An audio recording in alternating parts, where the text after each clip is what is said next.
Ayun mga kalay, ngayon ay ang ating 57th day sa 100 days countdown. So, ibig sabihin, meron tayong 43 days bago ang ating birthday. Ang araw ngayon ay March 27, 2026. At sa araw ngayon, ang topic na gustong ipagawa sa atin ng ating guide ay pag-usapan about spiritual unity of humanity.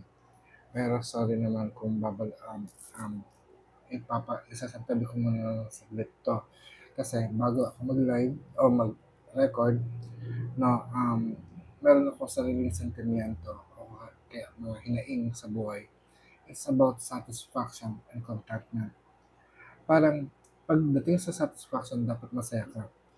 Parang on my part, yung amount na binibigay ko na paglilingkod ay naghahanap din ako ng katumbas. Kaya nga nagkakaroon ng parang yung fair pricing, no? Or energy exchange na kung saan nagbigay ka, ikaw ay tatanggap. Pero sa mga nangyayari sa buhay ko, parang I need to learn how to be contented. Malaking kaibahan ng satisfaction sa contentment. Yung satisfaction talaga masaya-masaya ka. Kumbaga, parang natumbasan mo ang mga bagay na nagawa mo at natanggap mo rin yung mga bagay na yun.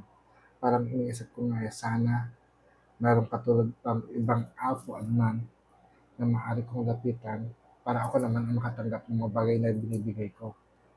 Pero yung contentment, parang okay lang, kumbaga ito lang kasi, so magiging masaya ka na sa mga bagay-bagay. Pero yung contentment, ibig sabihin, nakukulangan ka pa sa mga bagay na tanggap mo. Kaya nga lang, sa mga pagkakataong ito, hindi natin masasabi na lahat ng tao ay magkakatulad. And we acknowledge that na meron tayong mga kaibahan sa isa't isa. May mga bagay na kaya kong gawin, na hindi mo kayang gawin, pero may mga bagay kang kayang gawin na hindi ko kayang gawin. So sa pamagitan na yun is maaaring maging patas tayo. Laging sinasabi ko sa aking mga estudyante, sa mga naging mag-aaral ko, na pag natapos kayo ng inyong pag-aaral sa akin, hindi na kayo mag-aaral, kundi magka-level na tayo ng posisyon. Isa ka na rin practitioner, isa ka na rin hilot binabaylan. So bilang isang hilot binabaylan, ang kailangan ko lang is nauna ako na nagsagawa ng mga pagsasanay, ang mga skills na kinakailangan bilang isang hilot binabaylan. Ngayon, yung mga natutunan ko, yun ang binahagi ko sa inyo. Kaya sa pamagitan na yun, gamitin ninyo ito para matuto pa, no? Kasi mas matututo tayo kung nagpa-practice tayo ng kaalaman natin. Kumbaga talagang naisasagawa natin ang ating kaalaman. At mula doon, sa basic na ibinahagi ko sa inyo, ay lalago ang inyong kaalaman. Makakabuo kayo ng sariling technique. Hindi ko layunin na maging katulad niyo ako.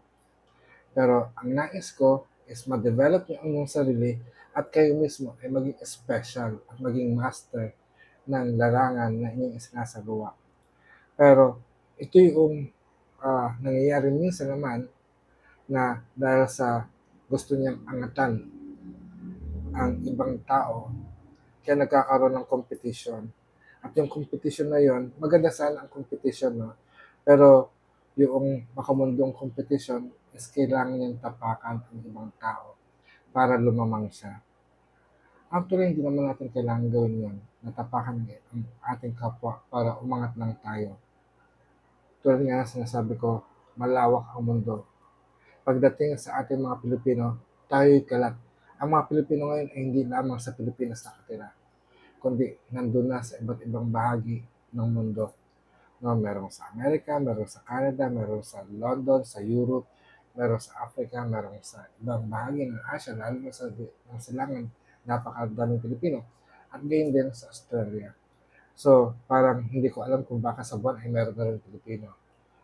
I think so, meron siguro yung mga nakakagipad na ngayon, mga nakapag-aral ng matataas na pinag-aralan lalo na sa astronomy, no? Maaaring naging sila isang astronaut. But then, pakicorrect ako kung meron nga ba talaga tayong astronaut. But then, yung ating kaisahan bilang Pilipino, halos lahat tayo, it's not only Pilipino pala, bilang isang tao, may meron tayong kanya-kanyang uniqueness at meron tayong pagkakatulad.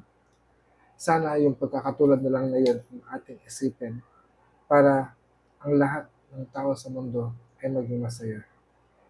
Although, ito nga yung topic natin, paano ba magiging masaya? Diba? Ang naituro sa akin ay dapat makontento. Dapat nga ba matuto tayo makontento? O hanggang dito na lang ang dapat tayo at hindi na tayo maghangad ng masigit pa sa ating kakayanan? I think hindi dapat ganon. No? Hindi dapat ganon.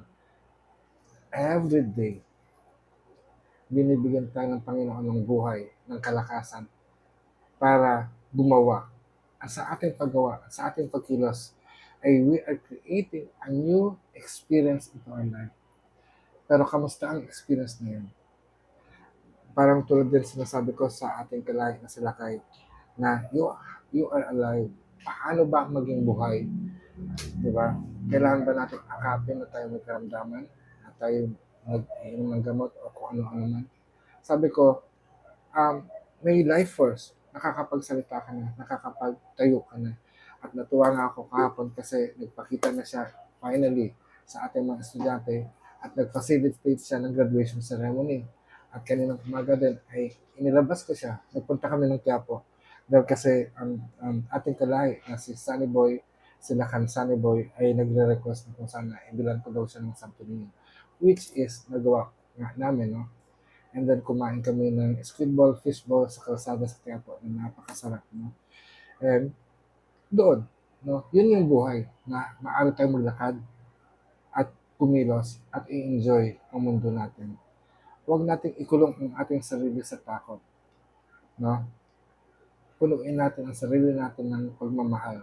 At hindi ibig sabihin na mahal mo ang sarili mo at iniingatan mo ang iyong sarili ay kailangan nakatago ka lang sa iyong bahay. Hindi po. Lumabas tayo, harapin natin ang mundo, tumingala tayo sa langit, tingnan natin ang mga bituin ngayon, ang araw, ang hangin, langapin natin. O kung hindi nyo man nagugustuhan yung amoy ng hangin, pumunta kayo sa kagubatan, sa tabing dagat. Explore natin ang lahat ng kagandahan ng mundo. Ito ang pagiging buhay. At sana mga kalahi, sa panahong ito na may digmaan sa gitna ng silangan, ipanalangin natin na matigil na ang digmaan ito, na magkaroon na tayo ng puso ng pagbibigayan, ng contentment, ng satisfaction. Yes, sabi ko nga hindi matuwa sa kung anong meron, kundi hanapin natin ang satisfaction. Makikita natin ang ating satisfaction kung tayo magpupursige, magsisikap. Turuan natin ang ating kapwa na ibigay ang nararapat sa atin. Huwag tayo yung manlamang sa isa't isa. Ibigay na natin ang todo. Kasi kung nagbibigay ka ng todo, sana naman yung iba rin ay magbigay ng todo. So, ang todo ba ay kailangan katumbas. Kunyari, ang pera ko ay 100, pero ang pera niya ay 10 piso lang. Kung yun ay todo na, let it be. Let it be. Ipagpasalamat na natin yan. At ipanalangin na ang bawat isa ay lumago at umunlad para lahat naman tayo ay maging happy. So, yun po. Sana ang aral na to ay inyong nagustuhan. So, bigyan niyo ako ng thumbs up. At kung bago pa lang kayo sa aking channel, ay huwag niyong kalimutan mag-subscribe. At kung sa tingin ninyo, kapakinabang ang mga sinasabi ko dito, pwede niyo po itong i-share sa inyong profile page. At hanggang sa muli, ito ang Apa Adlan ng Tempong Ituan ng Wanten Magana, nagsasabing, mayari na, pag-asatin. Paalam.